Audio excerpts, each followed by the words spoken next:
Praise the Lord. That was a test.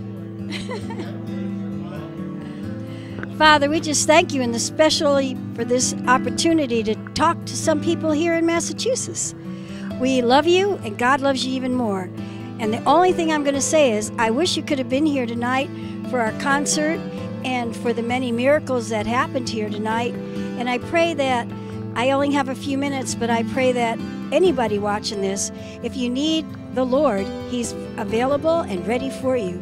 And also, if you'll trust God, God will do mighty great things in your life.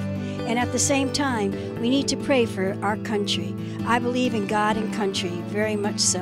And I believe in miracles. I believe that anyone can have one. And I believe we need to pray more as a nation. I believe that God is working in our kingdom, and we're going to be greater and do more things in His name. So if you need a healing, just lift your hand toward the Lord. And in the name of Jesus, whatever it is, mentally, physically, emotionally, spiritually, whatever you have need of, our God is a God that will do it for you. So praise Him, and I hope to see you one of these days. I believe we'll be back in May. So God bless you, and I love you. Bye-bye.